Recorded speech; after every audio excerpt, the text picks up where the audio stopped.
everyone. I hope you all are doing great. You're all doing safe. You're all healthy, and you are staying at home. We meet every day on Instagram Live for our event and our initiative, which is School of Life. And School of Life is an initiative by Indian School of Image Management, and I'm your host, Sonia Dubey Diwan. And I'm the managing partner and founder of Indian School of Image Management. The idea behind School of Life is where we actually believe at ISIM, our Indian School of Image Management, that the biggest learning in life is actually something that you don't really learn in the classroom or through textbook. You learn all these things through real life experiences. You learn all these things through going through life, and that's the biggest teacher. And in this initiative, every single day we bring in a new speaker, and they come work, share their journey, and they tell us how their life has been, how they went through their challenges and overcome them. And in that initiative, I have with me today Devashri Sangvi. Welcome, Devashri. Hi, thank you. Hi, everybody. So a little introduction about Devashri. We are really happy to have you here, and Devashri is a travel and food blogger. She's Mumbai-based travel and food blogger, and her handle or her blog goes by the name The Crazy Indian Foodie. We come to the story of the name Crazy Indian Foodie. A little bit more about Devashri. She has been creating quite a buzz with her journey, and she's just 25-year-old. She is a lawyer turned travel influencer, and she pens down her interesting article, beautiful blogs of her interesting journey through, very well curated Instagram feeds, and also about all the travel destinations she has been through. So when you go through her Instagram feed, you just want to, look at it and just think about all the travel destination that you have been dreaming of. From capturing street food from Mumbai to around the world, staying in luxury hotels, travel videos, that actually gives us major wanderlust and very interesting recipes as well. So Devashri has a bit of all on her travel and food blog. So without further ado, welcome Devashri. It's a pleasure to have you here. Thank you. Absolutely. Thank you so much. Great. So, Devashri, if you could just tell the audience a little bit about your journey, like what inspired you and what inspired you to become an influencer, and how did you get into this? How did you get started? Right. So she gave me a really nice introduction. I think she said most of what I had to say. So basically, I run a blog called The Crazy Indian Foodie. It's all about food and travel and culinary journeys from all over the world. I try to focus on like local street food markets, local recipes, going to like really offbeat destinations, which are not very popular, but they still have this potential, and it's not overpopulated by tourism. So I've always had a passion for food. Like growing up, like I live in a house of foodies. Everyone's crazy for food, and my grandmother and my mom, they're always cooking something in the kitchen. So since I was a child, I've growing up actually learning to explore my taste buds with new textures and flavors. And also I have a deep passion for cooking from a very young age. So that kind of was always there in me, and I was always that person who knew where the latest restaurants are, or which street food is the best, or for example, where can I get the best chaat in Bombay. And all my friends also knew this about me, and they used to always ask me for recommendations. So I actually did a solo trip to New York back in 2015 via my college, and that was one of a big eye opener for me, because in New York there is a huge diversity of cuisines and food trucks, and I was there for a very long time, and I kind of explored so much food there. So when I came back, I realized that maybe I should do something about this passion, because in that time, say 5 years ago, there weren't many influencers, or whole influencer marketing. Instagram wasn't that big of a thing as it is now. So I initially started with a website way before this happened in 2015. So this was in 2013, 14, just to pen down my recipes. So the name The Crazy Indian Foodie was something just struck me as a 15, 16-year-old. There's no story for that. So I already had that name. I had my WordPress website, and I thought that why don't I also do something on social media, because my own personal page on Instagram had more pictures of food than of me. So I just decided to give it a go. I didn't have any plan of becoming an influencer or something. And also, as I said, my friends used to ask me, so all of them really encouraged me. My family encouraged me that why don't you do something? So I just started posting more pictures of what I used to eat with detailed description of these places or places I used to travel to. And gradually Right. people started following, and it grew slowly, slowly, slowly. And obviously then it became something, obviously now it's my career. So that's another story to tell. And all this while I was in law school, juggling internships and studies. So yeah. Right. Yeah. So yes, means good point that you brought up that you were studying and you were in law school. So you also had a job and you were pursuing, you were a full-time lawyer as a profession. So Yeah. leaving a full-time job and then, doing this as a full-time basis, what were the feeling? What made you take that plunge and you decided Right. that you want to do this only? So, I mean, when I started the Crazy Indian Foodie like 4.5 years back, I was still studying. So, it had just started. And as I said, gradually it grew. Obviously, it involved a lot of research and self learning and kind of knowing things about photography and editing and looking at YouTube tutorials. There's so much content out there to learn from. Like, it's just Right. amazing what we can do with the internet now. And obviously brands started approaching me, and the following grew to like now it's over like 300,000 across platforms. So as in that Yes. grew, obviously the process of monetization also happened slowly, slowly with campaigns and stuff. But I think initially for 2.5 years, I never thought that I would be doing this full time. So I passed out from law school in 2017, 18ish, June, and I had a job as a lawyer. Because see, when you're an intern, you don't have that many responsibilities. But when you're actually employed at a firm as a lawyer, you have cases that you have to handle on your own. And law is True. a very demanding profession. So it's like you're just working all day. So it was True. getting very difficult for me to manage that job and my career and this blogging, which had grown a lot at that time. Like I had to be traveling every month, and I had so many things coming up, events, and I couldn't always just take leave from work. So I Right. felt that, instead of trying to juggle both things and kind of not do well at anything, I'd rather just take a break and just see Right. where it goes with this, because like, that is the time when influencer marketing was booming. Like brands had Right. started understanding the importance of working with the right kind of influencers. So I True. decided that, let me see how it goes, because I have a background and I already had work experience. So I could always fall back on it. It's not that I just Yes. took a leap into the unknown. I was Yes. established by the time I decided to quit my job. So I did that. I always had a backup. I still do have a backup plan that I can always go back to law, especially now with the lockdown. Things are not going to be as smooth, because everything is Yes. kind of in a loss. So yeah, I Absolutely. mean, I took that jump. It was really scary, and then I focused all my energy on the blog. I invested in it. I hired a team to help me with being more professional in the content I create. I kind of reached out to people to tell me is the content that you want to see, because there are a lot of people doing this, but it's very important to stay relevant and consistent, and also to make sure that your content is unique, because why would someone want to follow you? So yeah, I mean, from then it obviously, it's since I focused my energy and my efforts into this, obviously it wasn't easy, but yeah. And so it grew more and more, and then it's just been a full-time thing since the past 1.5 years. So yeah. That's nice. So between you picked your passion and then you just went ahead with it, right? Yes, yes, definitely.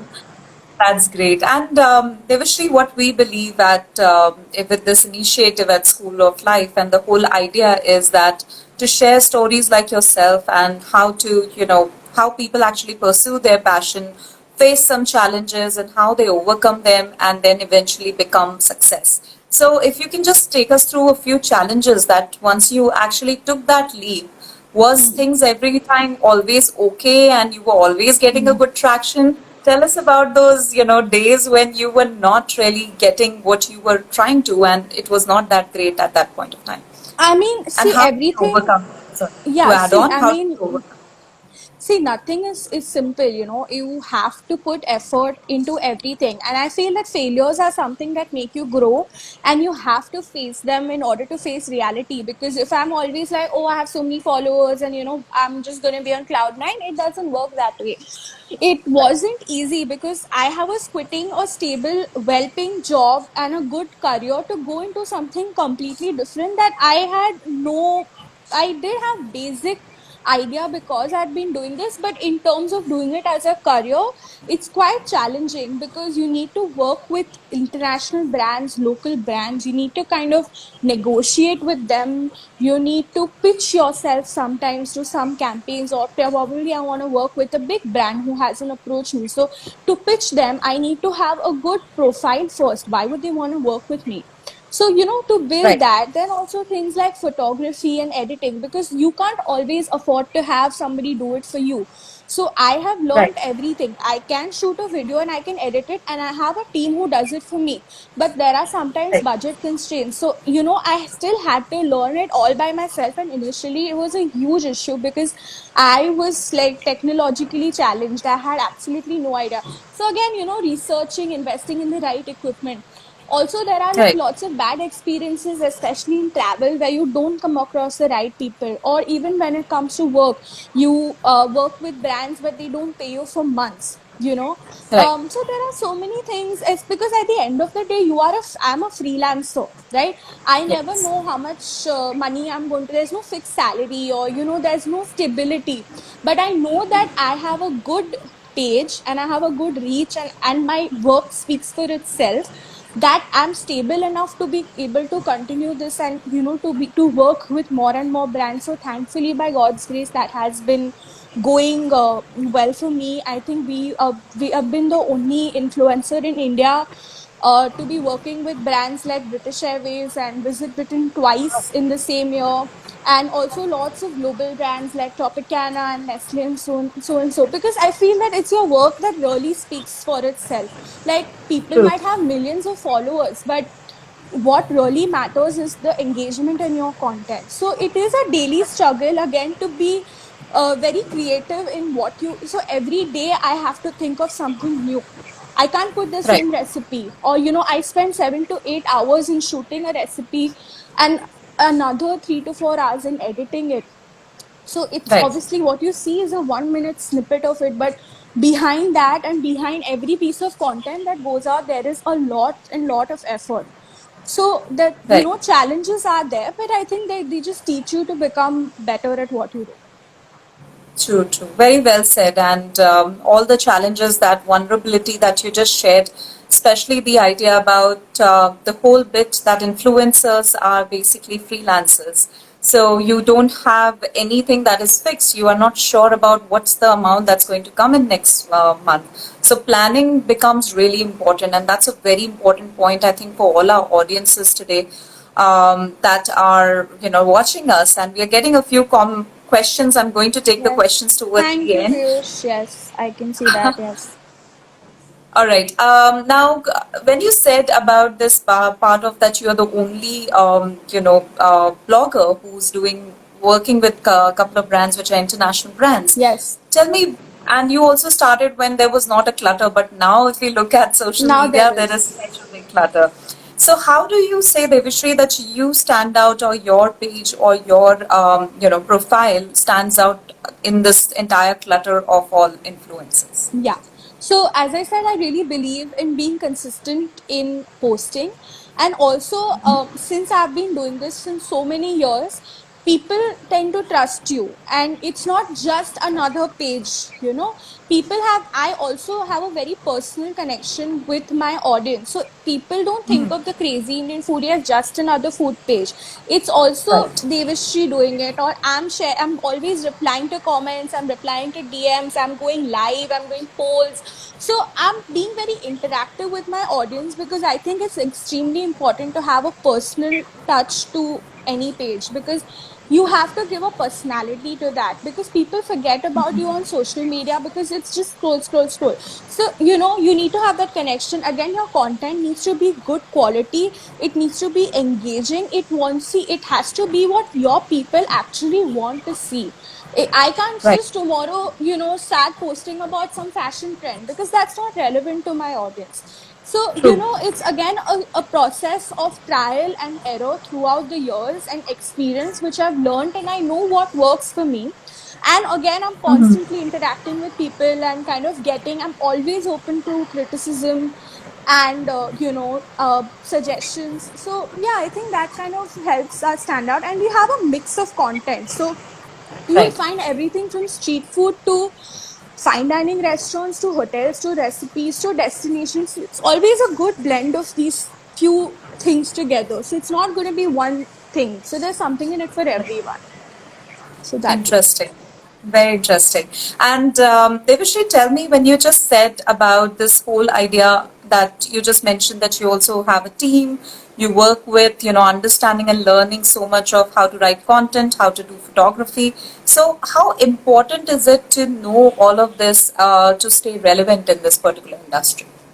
It is. It's very important because, as you said correctly, there are too many people doing it now. Every second day, there's somebody starting a food page, and that's great. But you also need to kind of be there and, stand out. So, for that, Yes. creating good quality content is very important. That's why the need of professionals sometimes, or sometimes maybe hiring content writers. For example, if I do want to write something on fashion, maybe related to travel, say, top 10 summer outfits for a vacation, I might not know, but I might hire somebody who knows about it and who can add value to it. So I think it's always great to kind of have people also do it for you, but at the same time, never making sure that it leaves your individuality. So I'm always there at the, doing 80% of it. And as I said, self learning is the key.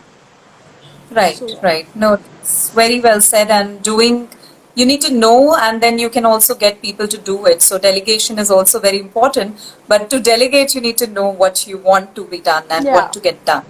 Yeah. Very well said, Dimshri. Tell me one now, we are done with the challenges. Tell me, what was that one aha moment for you where you thought to yourself that, yes, I have done it, I have arrived. So, which one was that one aha moment? I'm sure there will be multiple, but if you have to tell our audience one. I mean, I think there's no one particular moment. It's just every day I wake up to like hundreds of people DMing me saying, okay, we tried your recipe and everyone loved it. Or before the lockdown, we went to this place you recommended. Or, my family's planning a vacation to this place and, tell us how to go about it. So it's just these comments and these messages from people every day, and it really, really warms my heart. And there will be so many people who write to me saying that, you're a huge inspiration for me, and it's motivated to me to start my own page of food or whatever it is that you're interested in. So I think that's the biggest like victory for me. The fact that my work and what I do can inspire even one person who will inspire another 100 people. I think that's the biggest gift for me. Right. Obviously, being able to travel and try new cuisines and meet some amazing people all over the world and have like incredible experiences, all of them are also really great aha moments. So and when you said I made it, so I still don't feel that I made it, and I probably never will, because I believe in never being satisfied, because the moment you are, then you stop working hard, and it kind of gets saturated. So I still have so many things that I want to do and so many plans for the future, and I think just working hard towards it is the key. Right, right. That's great. I suddenly noticed that I have a heart on my face. So I don't know where did that come from, but yes. All right. That's really sweet and very nice answer that you said, Devashri, that it's not one aha moment, and you being really humble by saying that you don't think as of now that you have arrived, although you have got so much of love from all your audiences and still staying put, staying humble. I think that's one of the very good quality for people to be successful and for people to be, really take this up and Yes, continue absolutely. with each other. That's wonderful. That's a really good quality, and I really admire that. tell me one thing, Devashri, and I'm asking you tons of questions. So one more thing, what do you see? Where do you see your brand in future? Like, which brands do you want to work with? Who do you want to collaborate with? Where do you see it? See, I mean, I feel that I can never say no to work if the campaign or the brand is relevant to the kind of content I create. I'll be always open to exploring new ways to work with them. Obviously, with the lockdown, things have changed a lot, especially for our hospitality and travel and F&B industry. It's a really bad situation, and I think it's going to be a long time for us to, recover. This obviously affects us as well. And I want to help these brands and especially the smaller restaurants and smaller street food vendors, whenever things get better, reach out to more people, and I would happily do that and kind of help them get a boost. I think that's important right now, is to kind of help improve the industry as much as I can through my audience and through my content. In the long term, obviously, whenever things get better, I obviously want to expand the company and kind of eventually also get some investors. And it's a long process, and these are big plans. But again, creating better quality content every day is a daily goal. So yeah. That's true. That's true. And very nice. And the point that you touched upon, that where the industry is right now. I don't know if many audience know this about Devashri, but she, other than being a blogger, she's also a motivational speaker. So Devashri, if you want to just give one tip to all our audiences right now on how do you think that they can deal with the current crisis? So something that will help them in current times. Yeah, I feel that, even though it's a crisis, you can take this time and this space to grow as a person, to kind of explore your hobbies. For example, I love cooking, and I used to always shoot recipes, but I was always tied up with going here and there, but now that I have time, I'm doing more and more of it and actually enjoying it even more and more. So you can actually do whatever you like, cooking, painting, anything you like, and develop it and actually use this time positively, because you probably won't ever get this time again. So, staying Right. positive, staying busy, being creative, and trying new things and spending more time with your family, I think this is the best time to do this. And obviously, staying at home and social distancing has never ever been more important. So, True. kind of use this time. You look at it as a huge benefit rather than a True. crisis.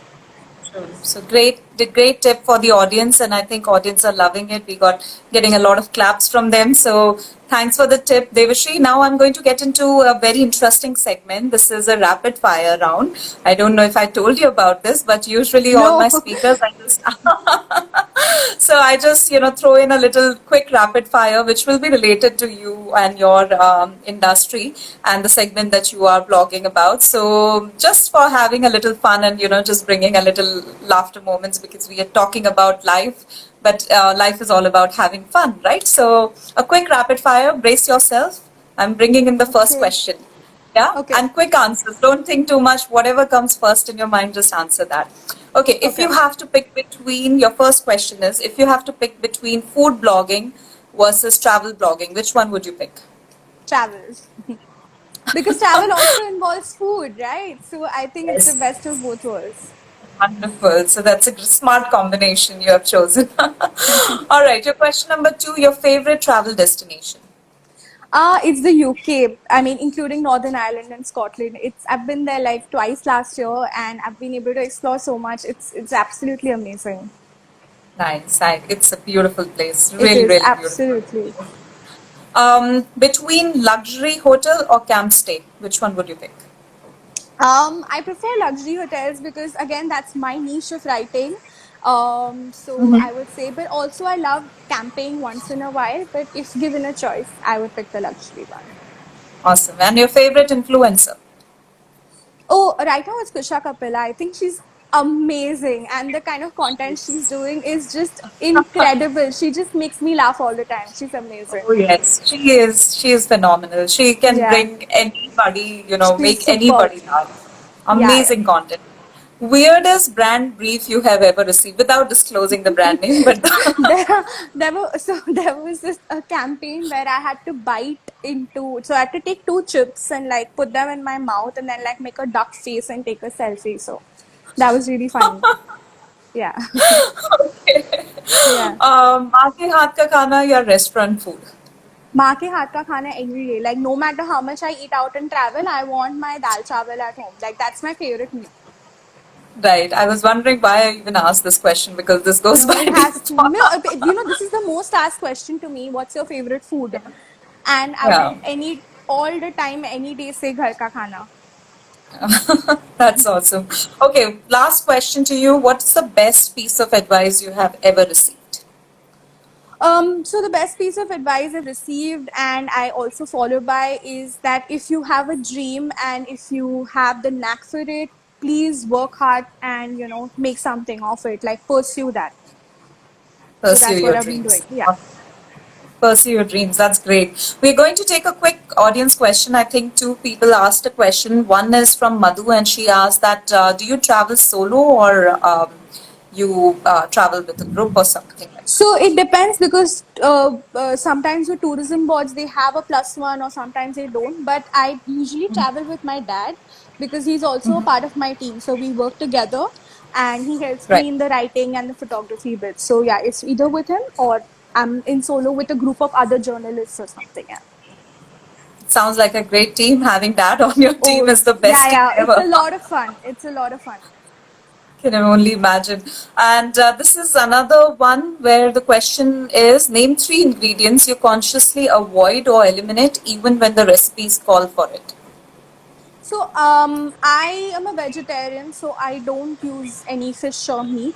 Apart from that, like I think even if a recipe demands for it, I would probably look at an alternative to that. For example, a lot of recipes have eggs in them, and a lot of Yeah. people want to have see eggless recipes. So then I try Right. to find an alternative. Nowadays people I mean obviously we've been seeing so many recipes online of saying making breads and stuff, so people want to do it say without yeast or with ingredients that are easily available at home. So I'm trying to do recipes with everyday ingredients and use alternatives to ingredients like yeast and stuff like that, which are not that easy to find. So yeah. Right, right. That's great. I think one more question was there, but you already answered. Do you like seafood? So you're a vegetarian, so that Yeah. question is No. answered. Yeah.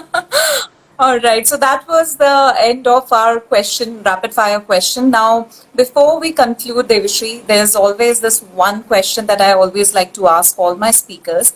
And as I said, the School of Life is all about where we want to share stories about people like yourself and how, they are good and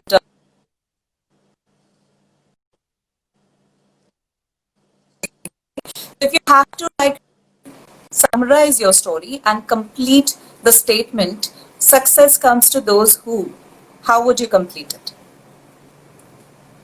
Success comes to those who believe in themselves. I think, yeah, that's very important. Yeah, I think that's very beautifully said. People who believe that success comes to those who believe in themselves. And I think this is somewhat similar to what you said earlier, the best piece of advice that you were given to follow your dream. So, and believe in yourself. So, a beautifully said statement for all the audience that believe in yourself. That's Devashri's motto. And she believes in herself, and that's why she is a success today. So, thank you everyone for coming today for our show, and thank you so much, Devashri. We have only a limited time, so thank you so much for coming in No, for but our thank show you today. so much. Thank It is a you. pleasure to have you here, and thank you to all the audiences who asked questions, participated, and I'm sure you'll take something with you after listening to Devashri's story. Yes, So and if thanks any once. of y'all have any more questions, you can always DM me on the Crazy Indian Foodie, and I'll be happy to answer them.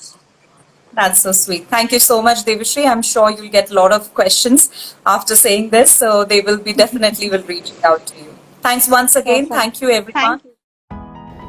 If you enjoyed this video, do give it a thumbs up. Also, subscribe to our channel Indian School of Image Management on YouTube. You can also click the bell icon and get notification for our latest videos.